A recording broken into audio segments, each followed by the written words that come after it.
And welcome back to the Headhunter with me, Laban, coming to you right here at Offici Africa.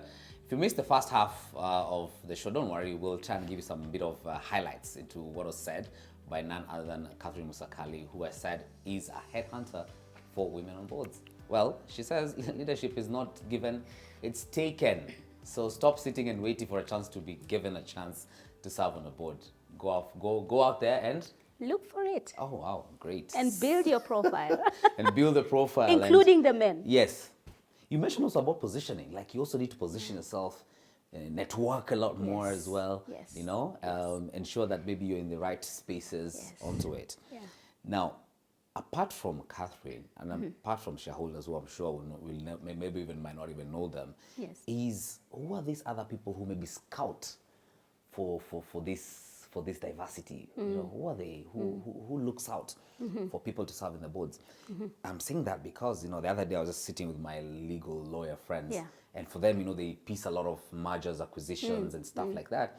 Then it came to me that they said, oh, this client came to me and said, oh, we're looking for this sort of person. So also the lawyers might know because, you know? Correct. Yeah. So in fact, before I answer that question, there is something that I need to say, which is about the profile. When you're looking for a board position, you don't put forward your CV. You put forward a board profile. Because people sitting on boards don't have time to read 3, 4, 5 pages of data. They just want the profile of somebody who can serve on their board. So you need to prepare a nice board profile. So who are these looking for people to sit on boards?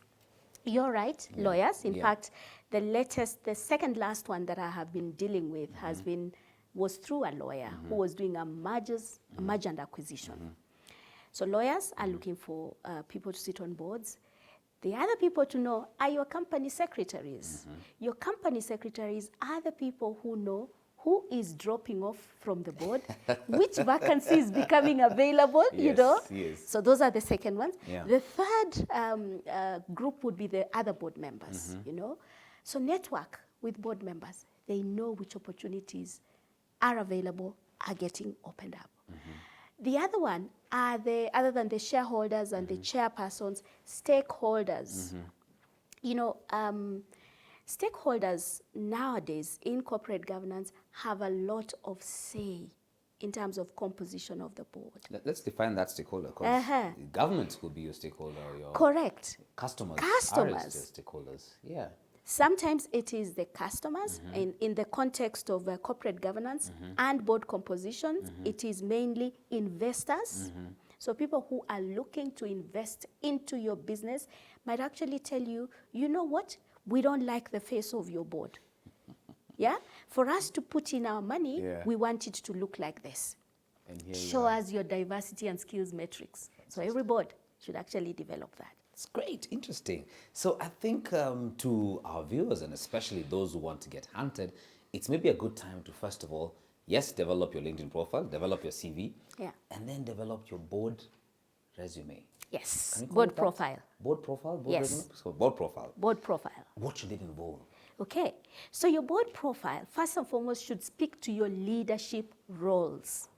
Remember, boards lead. Boards don't manage. Boards lead, okay? So your board profile should not talk about, I manage blah, blah, blah. It should be, I provide this leadership. We should see in your board profile your strategic thinking, your capability to drive strategy and oversee the implementation of strategy. We should see any board positions that you have served on. We should also see a nice photo of you. I'm so serious because sometimes you get a lot from the photo. A nicely, professionally taken photo. Not these ones of with my phone. No.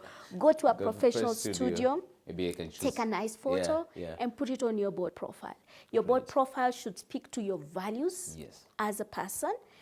And it is not the same profile that you send to every company. Because it should be short, crisp, and to the point. And so it depends on the role which people are looking for. And so you craft your board profile to look exactly like what they're looking for. Yeah. And it's it's a training we go through for a whole week. Oh, wow. Just to prepare your board profile. Oh, wow. Okay, Yeah. so get on to the Women on Boards. I think we'll share the link as well and make sure that Yes. people can go in. As we bring this to a close, I'm quite interested, and here I think I'm speaking for a larger audience of the youth, and we see the demographic across, Yeah. especially for the people who are applying for jobs. It's also a need, as much as we had the wave of women on boards and having that diversity, there's also the element about having the youth on boards.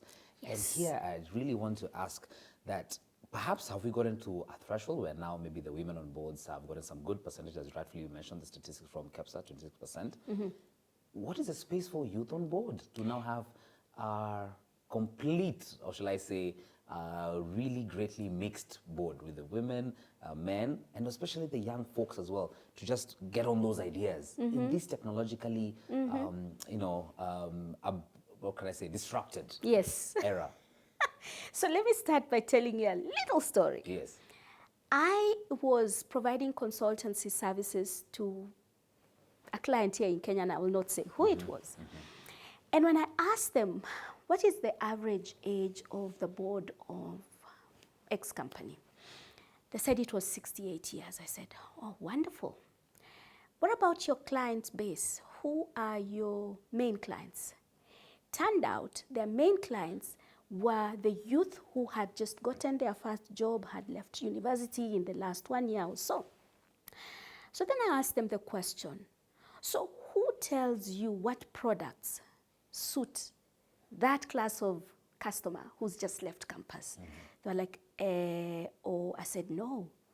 Your board needs to be diverse, not just from a gender perspective, but also from an age perspective.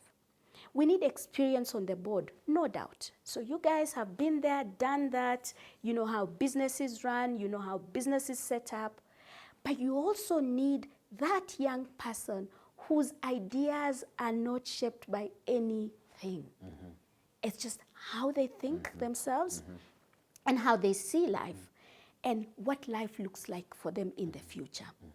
So the place of the youth on the boards is now. Any board, and that's why I go back to the diversity and skills metrics. Every board needs to develop a diversity and skills matrix that talks about gender, that talks about age, that talks about region, education, industrial experience, so on and so forth. If you're serving particularly predominantly the youth, you must have the youth on your board.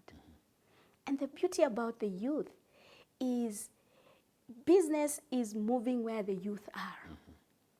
The way we did things is not the way things are being done.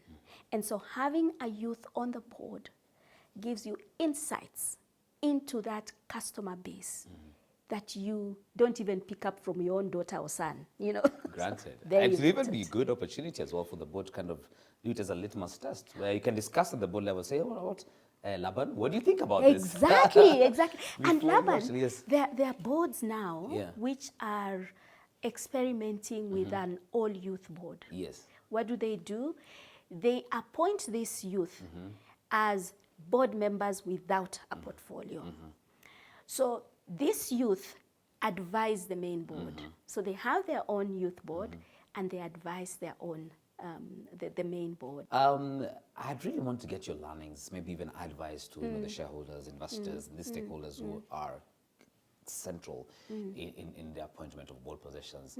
What are you learning in the areas of business? I mean, issues to do with ethics, issues to do with what we're going through right now, and of course coming in from a COVID era, what are they thinking about and stuff, and maybe some leadership insights that you can share with our audience. Okay, so first and foremost, one of my biggest takeaways in this during this time that businesses have been disrupted is that you cannot focus on the now and hope to succeed. Any leader who is focusing on the here and now is losing it. That is the space for management. Boards should focus on the future. Boards should spend time focusing on 3, 4, 5 years ahead while the management does the here and now. So that's one. The second one is ethics is critical. Let me just say that your corporate governance agenda should be crafted around what we call the ESG now, environmental social governance. Yes. You should have goals on your social pillar, which talks about your staff, the environment in which you find yourself, and how they bring value into the business. You should have goals around the environment. How are we looking after our environment? How are we investing in our environment? And then you should have goals around governance. Great insights, madam. Thank you. I really appreciate your time, and thank you so much for being with us. A pleasure. For now, I think maybe it's more of a personal question. So moving in from corporate now in Women on Boards, what next for Catherine Musakali? What next for Catherine Musakali is mentoring. So doing a lot of mentorship for the younger ones, for people looking to sit on boards, coaching.